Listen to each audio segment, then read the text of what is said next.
Inna ad-dina 'inda Allahil Islam.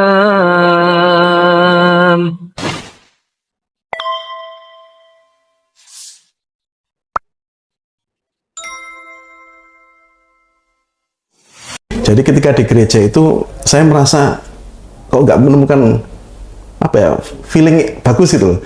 Di gereja cuma nyanyi.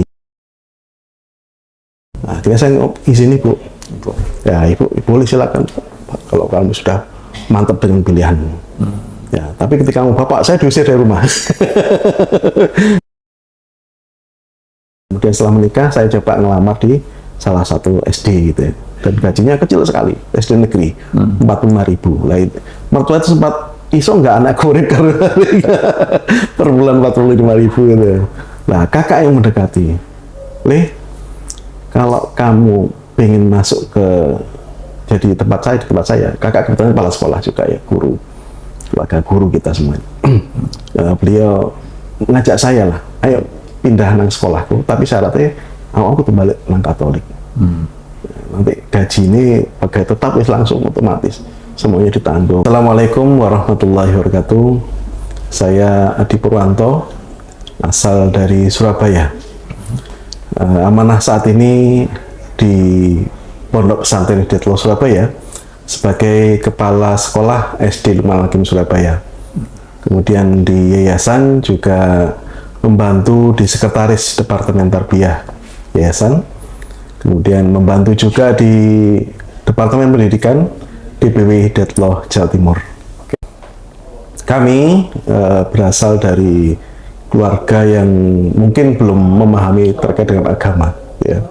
Bapak saya Katolik, ya, dari keluarga Jogja, bapak dari Jogja, memiliki 4 bersaudara ya, semuanya laki-laki. Dari keempatnya itu hanya satu yang masuk Islam, yaitu Pak D yang kebetulan ada di Surabaya. Bapak ikut Pak D ketika kuliah. Jadi Bapak kuliah di IKIP Surabaya, jurusan Bahasa Indonesia, gitu ya. Kemudian menikah dengan ibu yang pertama, bukan ibu yang kedua. Itu dalam agama Katolik. Nah, ternyata tidak ada kecocokan. Karena tidak cocok, sehingga harus berpisah. Namun dalam Katolik tidak boleh ada pisah. Nggak boleh ya? Iya, nggak boleh. Sehingga secara agama mungkin masih pasangan suami istri, tapi secara jasadnya mungkin tidak, karena bapak menikah lagi, sementara istrinya dulu juga menikah lagi. Dan masing-masing punya anak dulu, dengan bapak tidak punya anak gitu ya. Ya, menikah dengan ibu dalam tata cara Islam. Ya. Sementara ibu sendiri bukan dari keluarga yang paham betul dengan agama, karena mbah dan ibunya ibu maupun bude, karena ibu itu ikut dengan bude. Ya, kalau saya katakan Mbah D ya. Tapi muslim? Enggak, jadi kejawen. Oh. Jadi alirannya agamanya itu ilmu kejawen gitu ya, Dharma Gandul gitu ya. Nah, jadi kalau sholat, kalau ibadah itu menghadap ke timur, ya, timur agamanya itu. Sabto Dharma, ya, Sabto Dharma. Ya, sementara mbah ya tidak punya agama, sehingga ibu ini kurang betul mengenal agama, sehingga tapi dalam menikahnya dengan bapak secara tata cara Islam. Ya, kemudian lahirlah kami ya, saya anak pertama dengan 3 adik perempuan semuanya. Ya, yang mungkin mencari jati diri gitu ya. Saya pertama masuk ya karena bapak agamanya Katolik di KSK, sehingga saya pun tercatat Katolik gitu. Tercatat Katolik. Namun saya sering mengikuti pembelajaran agama Islam malah ketika di SD. Ya. Jadi tapi seringnya memang di luar, karena kalau saya kan kebetulan di sekolah negeri ya. Di sekolah negeri itu banyak sekali anak-anak yang tidak beragama Islam, tidak boleh di kelas, harus keluar gitu ya. Jadi kadang saya ikut di pelajaran agama itu, kadang di luar gitu, terserah saya. Tapi saya tuh kadang kalau diceritakan tentang neraka takut sekali gitu, takut sekali. Kalau di keluarga kami kan nggak ada, tidak ke gereja juga tidak, sholat juga tidak gitu. Namun karena saya mencari jati diri, Ya, kemudian SMP saya lebih banyak ke Kristennya karena kumpulan saya adalah orang-orang Kristen gitu ya. Jadi saya ke gereja melaksanakan Natalan gitu ya. Ya, mulai menuju ke sana. Bahkan kakak sepupu, anaknya Pak D itu malah ngajak ke gereja. Ya, kebetulan gereja saya itu di Santa Maria Tak Bercelah gitu ya, di Kagel. Santa Maria Ya. Tak Bercelah. Iya. gereja Santa Maria gitu. Oh, tak bercelah. Tak bercelah. Ya, lengkapnya begitu, Santa Maria Tak Bercelah. Santa. Di ini apa namanya Kagel itu kan ada gereja besar.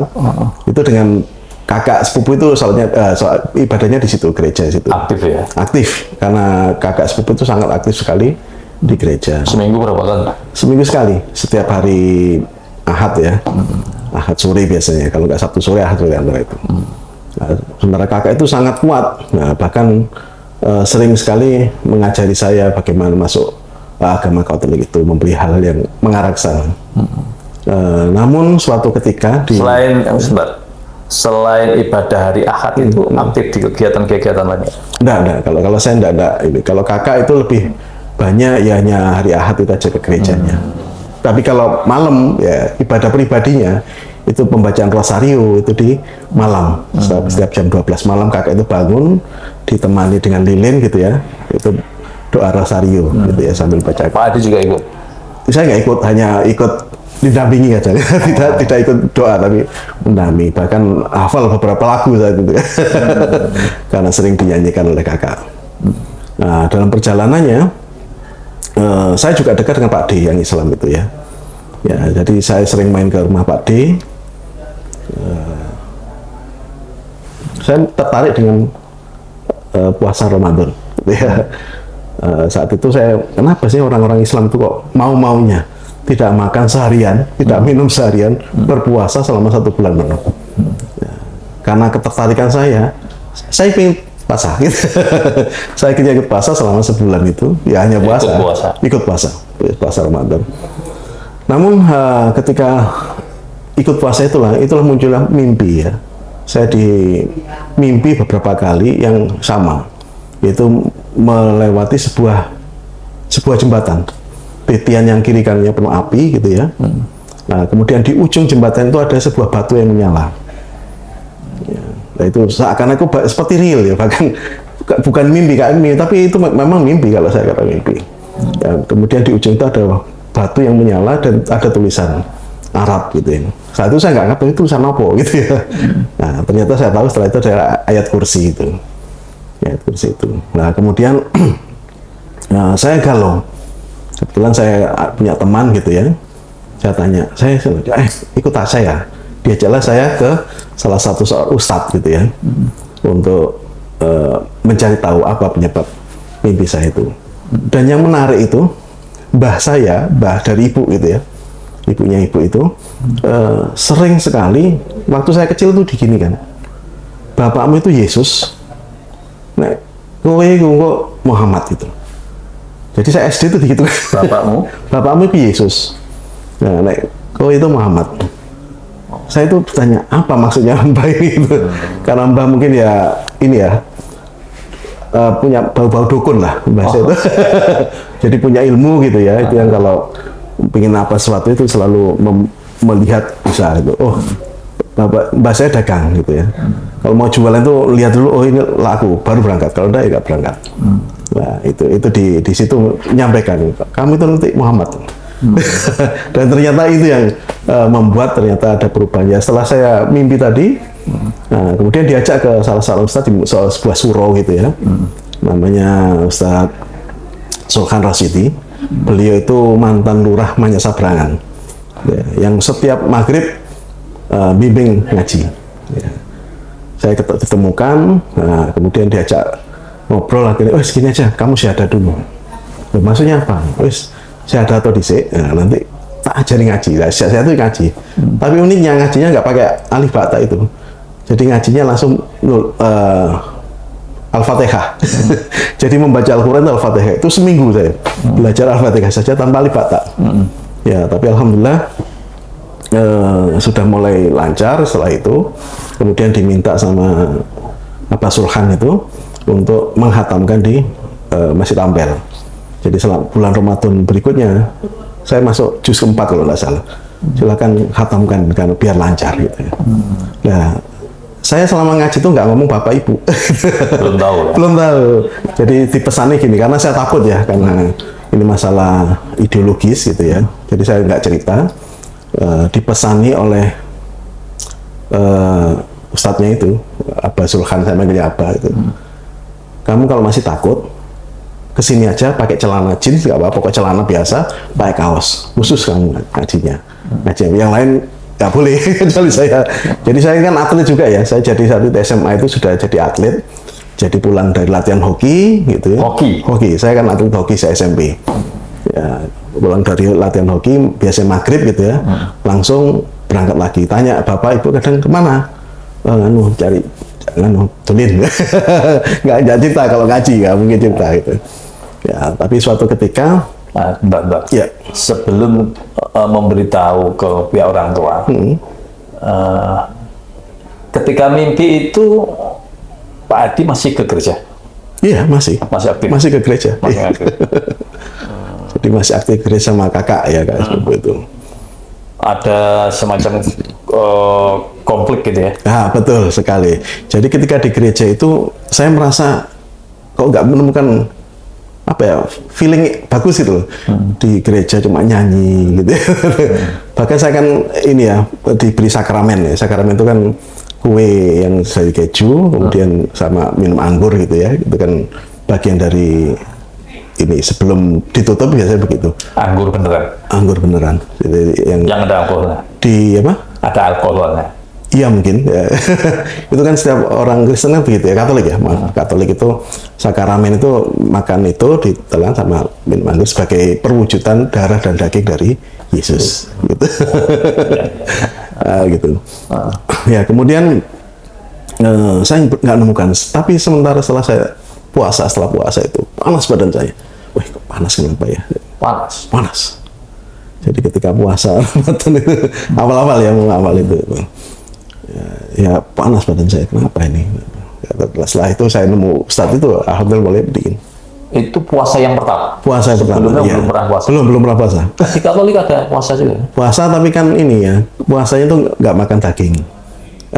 Kamis putih biasanya, Kamis putih cuma Agung gitu. Itu menjelang Paskah biasanya. Itu memang puasa tapi nggak boleh makan daging. Boleh minum, boleh. Yang lainnya boleh? Boleh. Gitu, jadi saat itu ya. Tapi saya nggak pernah melakukan itu. Jadi nggak pernah mengikuti puasanya orang Katolik. Ya, jadi cuma saya ikut aja yang Islam itu tadi. Ikut Islam itu ya. Panasnya itu mungkin reaksi fisik ya, mungkin. Mungkin ya, tapi nggak tahu. Badan rasa panas sekali. Berapa lama? Ya mungkin awal-awal ya, mungkin karena kalau secara anatomi tubuh mungkin karena kekurangan hidrasi lah, mungkin bisa jadi begitu, tapi ya Allah alam, saya tidak tahu. Jadi itu. Ya, kemudian suatu ketika saya sudah ingin menunjukkan jati diri saya. Ya, saya cerita ke ibu mengizinkan. Artinya sudah yakin gitu ya? Ya, saya yakin. Nah ini benar. Apa yang membuat Pak Adi yakin dengan katakanlah kebenaran dari Islam dan kemudian yakin meninggalkan agama lama? Saya merasa ya tadi karena saya ngaji itu selama setiap hari ngaji sampai khusus saya sampai jam 9 malam. Gitu ya. Ngaji membaca Al-Quran dan tambahan-tambahan. Biasanya saya disuruh menghafalkan hadis, kemudian diajari menjadi Bilal karena orang Nahdien ya. Jadi saya diajari bagaimana menjadi Bilal Jumat itu. Bacaannya harus berani ini karena ini kunci untuk membentuk kita berani menghadapi orang gitu ya. Nah, jadi pelan-pelan saya semakin yakin dan itu ada ketenangan di situ karena saya mulai menjalankan sholat saat itu kan. Nah, kemudian merasa nyaman, tenang dan ada kedamaian di sana. Akhirnya saya yakin dan ini agama yang benar. Nah, akhirnya saya izin ibu. Ya ibu boleh silakan kalau kamu sudah mantap dengan pilihanmu. Ya, tapi ketika kamu bapak saya diusir dari rumah. Gimana cara menyampaikan Pak Adi ke Ya, saya sampaikan ke bapak bahwasanya Pak saya ingin masuk Islam saja karena saya merasa lebih nyaman di agama Islam ini. Ya, jadi itu mungkin kan Bapak yakin ya, karena saya sudah mulai ke gereja kemarin, yakin bisa ikut dengan agamanya Bapak, tapi ternyata dalam perjalanan kok berubah gitu. Dan kakak saya sepupu itu langsung, karena sudah menikah beliau, kasih Alkitab, gitu, bocone gitu. Terus yakin tak dengan agama itu, kasih Alkitab gitu. Gitu ya, saya ketawa, saya itu pilihan kok. Ya setelah sampaikan ya sempat diusir, saya ke nenek. Reaksi Bapak gimana waktu itu, Pak? Ya marah, usah nanti nih, nanti betul, karena kecewa mungkin ya. Saya ya sudah, saya ikuti, saya ke rumah nenek dan di daerah Peronggalan itu saya cerita, ya segini sih nenek yang ngadepi gitu ya. Akhirnya sama ibu suruh pulang, udah pulang aja. Nenek dari ibu atau dari Bapak? Dari ibu, dari ibu. Karena kalau dari Bapak ya Katolik di Jogja semua. Disuruh pulang, akhirnya yaitu saya tunjukkan akhlak saya ya. Jadi sejak saat itu, karena Bapak sudah yes terserah kamu lah, ya, saya tunjukkan akhlak. Mulai melunak berarti? Iya, karena ibu ramai dengan ibu kan, jelasnya. Kan ibu membela, anak ini nggak pulang-pulang, sudah 2 hari kok nggak pulang. Ya itu akhirnya ternyata di rumah nenek itu, di Mbah, disampaikan kembali, setelah anakmu bijar ngongkar PDW, wes gede gitu. Ya, saya tunjukkan, saya ikut yasinan gitu ya, ikut kajian, pulang-pulang Pak makan gitu. Akhirnya Bapak, Islam ono anu ya, ono acara gini ya, oleh berkat gitu. Akhirnya, dan saya tetap menghormati beliau sebagai orang tua saya kan, saya tidak terus menentang macam-macam enggak. Kemudian secara perlahan saya ajari adik-adik saya ngaji gitu ya. Adik saya ajari alif ba ta gitu, pokoknya ngaji lah saya. Dan pelan-pelan saya ajak untuk sholat gitu. Alhamdulillah, karena adik juga nggak jelas kan, ke gereja juga enggak. Lebih baik sudah saya arahkan, saya sebagai kakak pertama, ya saya arahkan untuk udah pilihan ini Islam saja. Walaupun kadang ibu juga kecewa, tapi karena saya keras kan, ngajari agak keras itu, sehingga coba diajari keras nih, ya, akhirnya saya pelan-pelan saya ini, ya alhamdulillah, akhirnya adik saya ikut saya semua, gitu. Ketika mengajari adik-adik, ibu dan bapak tidak ada masalah. Ya, karena sudah tahu bahwasanya adik ini masih memperbuat agama Islam, akhlaknya juga masih bagus. Dengan orang tua juga tetap sopan. Pokoknya saya tunjukkan benar. Saya nggak mengkafirkan beliau, nggak, saya tetap beliau orang tua saya hormati sebagai orang tua. Gitu. Dan pelan-pelan ibu bapak ini, bahkan ibu akhirnya pelan-pelan saya ajari, ibu jenengan harus milih. Kalau jenengan memang nikah adalah Islam, berarti sama dengan Islam gitu. Lebih baik ayo belajar sholat. Saya cari sholat lagi. Saya cari sholat. Kalau bapak agak susah, ya, karena bapak sudah dibaptis gitu ya. Saya dulu hampir dibaptis gitu, tapi saya nggak mau. Alhamdulillah ya bapak akhirnya itu saya Islamkan ya, dengan beberapa strategi. Strategi pertama, KSK-nya saya rubah menjadi Islam. Gitu. Tanpa sepengetahuan? Tanpa sepengetahuan bapak, gitu, termasuk KTP-nya Islam. Walaupun warga situ tahu kalau bapak saya Katolik kan. Ya, kakak saya itu yang ketika sakit gantian. Jadi bapak kan sakit kena ini ya, sirosis hati gitu ya. Jadi tahun berapa itu, udah lama. Berarti liver ya. Yaitu saya setiap malam ke sana nyuapin sambil Pak baca Al-Fatihah. Saya ini kan baca Al-Fatihah kok rada enak awakku lah, makanya saya pelan-pelan sadar, masih sekarang bismillah, orang ini bapak saya sudah Islam saya gitu kan. Tapi kadang kakak datang juga ngajak nyanyi gitu ya, karena sesuai dengan agama Katolik gitu. Ya ketika akhirnya bapak meninggal itu sempat rame gitu ya dengan kakak sepupu. Iki Katolik gitu. Apa buktinya kalau dia sudah dibaptis, KTP ini Islam mas. KTP ini buktinya sudah. Loh mau rubah? Loh, iya saya rubah, sudah saya Islamkan kok. Itu maunya dimakamkan di Kembang Kuning, tapi saya sebagai anak nggak setuju. Ya sudah saya Islam bapak saya, ya harus saya bawa ke makam Islam gitu. Tapi orang kampung nggak ada yang mau nyolati karena bapak Katolik gitu. Ya. Tapi alhamdulillah ada Ustaz Saifuddin ya. Saya kepala kantor yayasan kan. Nah, jadi Ustaz Saifuddin saya minta tolong Ustaz, ya dibantu. Jadi yang imami ya Ustaz Saifuddin sama beberapa orang saja. Karena yang lainnya nggak mau karena masih menganggap Katolik tadi. Tapi secara ini saya yakin bapak saya sudah Islam. Ya. Sudah disyahadatkan? Sudah saya syahadatkan. Gitu. Walaupun tidak anu ya, secara agama enggak, secara hukum mungkin enggak ini ya, Hukum formal maksudnya. formal kan enggak bisa gitu. Tapi kan saya sudah merubahnya di KTP-nya sudah Islam, sehingga boleh dimakamkan di makam Islam karena Islam tadi. Termasuk Pak Mutin ini, gak iso ini buktinya Islam dan saya sudah mensyahadatkan. Gitu. Ya, alhamdulillah, karena saya ingin memperjuangkan itu. Itu gambarannya. Terus setelah itu keluarga yang lain yang protes tadi, Ya, akhirnya pelan-pelan sudah menerima gitu ya, sudah menerima. Dan yang menarik itu ketika saya menikah gitu. Jadi ketika menikah itu istri saya ini kan anaknya Ustadz ya. Jadi bendahara Muhammadiyah, kemudian juga aktif di halakoh ngisi kajian-kajian gitu. Ya, tahunya saya Islam. Artinya karena kalau saya ke sana kan selalu sholat gitu ya. Nah, ketika minta itu memang saya sendiri. Jadi saya meminta istri itu saya sendiri, nggak ngajak orang tua. Ya, setelah dinyatakan diterima oleh mertua, baru saya ngomong bapak. Saya minta bukti, Pak, kalau memang saya diterima sebagai menantu bapak, tolong dibuatkan surat untuk saya bawa ke orang tua, kalau saya diterima. Nah, berikutnya orang tua saya datang.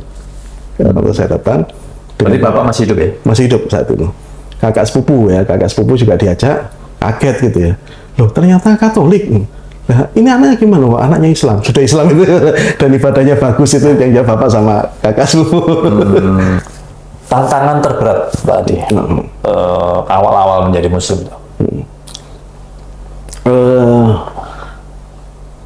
Yang paling berat itu ketika harus menghadapi keluarga ya sebenarnya. Ya, kalau dengan lingkungan ya alhamdulillah nggak ada masalah gitu ya. Karena setelah saya masuk Islam itu saya aktif di masjid. Bahkan saya menjadi ketua remaja masjid gitu ya di warga sekitar tuh. Kemudian saya juga menjadi ketua Jamiah Yasin dan Sholawat. Ya, jadi tapi dengan keluarga itu yang paling berat adalah meyakinkan saudara lainnya, terutama kakak gitu ya. Jadi kakak itu sangat intens, termasuk ketika saya awal menikah. Saya kan belum punya pekerjaan, jadi menikah itu belum kerja. Jadi untung diterima. makanya itu. Alhamdulillah, jadi bapak mertua sama ibu mertua ini kan orang yang penting anak ini sholat gitu. Masalah pekerjaan itu kan nanti gitu ya. Kalau kita tanya, pekerjaanmu apa? Saya memang punya rentalan ya, atau pengetikan. Jadi saya usaha, saya wira swasta pengetikan skripsi. Itu, ya, saya sendiri itu. Ya, kemudian setelah menikah, saya coba ngelamar di salah satu SD gitu ya. Dan gajinya kecil sekali, SD negeri, 45.000. Lah, mertua itu sempat iso nggak anak kurit per bulan 45.000 gitu. Nah, kakak yang mendekati, kalau kamu pengen masuk ke jadi tempat saya, kakak kebetulan kepala sekolah juga ya, guru, keluarga guru kita semua. Beliau ngajak saya lah, ayo pindah nang sekolahku, tapi syaratnya aku balik nang Katolik. Nanti gaji ini pakai tetap langsung otomatis, semuanya ditanggung ada. Saya nolak langsung dah. Lebih baik saya begini mas daripada saya harus kembali. Itu yang berat. Jadi mas itu sangat intens sekali mendekati saya untuk kembali. Ya kok kebetulan ketika saya ngajar di SD negeri gitu ya, itu ketemu Bude. Ya, Bude ini Katolik juga, keluarga Jogja kan. Itu cerita ke teman-teman guru. Adikku murtad ini. Panjang juga. Nah, yang guru-guru lain yang Islam ketawa. Iya, panjang murtad gitu. Ya karena itu tadi dulu agamanya Katolik pindah Islam gitu. Tapi alhamdulillah malah banyak yang mendukung agar dikuatkan. Gitu. Punya sebelum masuk Islam, persepsi Pak Adi kepada Islam kayak apa? Pandangan Pak Adi terhadap Islam? Ini ya, saya kan bukan orang yang suka negative thinking, tidak berpikir negatif. Ya saya anggap semua agama itu bagus, semua itu banyak, semua agama itu nggak ada masalah gitu ya. Semuanya satu tujuan, dan itu yang ditanamkan oleh bapak saya. Bapak saya, agama itu semuanya sama, tujuannya satu, seperti orang mau ke Pucang gitu ya. Ya ada yang jalan lewat Manyar, ada lewat sini itu sama saja. Tapi ternyata enggak juga, itu konsep yang salah saya katakan. Belakangan ya, baru tahu ternyata nggak agama nggak ada yang agama itu nggak sama, beda-beda. apalagi agama. Terima kasih kepada Hidayatullah TV yang telah memanjari saya. Ya. Pada intinya saya pertama bersyukur karena saya berada di lingkungan yang tepat, yaitu di Hidayatullah. Ketika saya bergabung dengan Hidayatullah ini, awalnya memang ada ketakutan, ya. Namun ternyata ada kenyamanan di sini karena saya banyak belajar terkait dengan agama.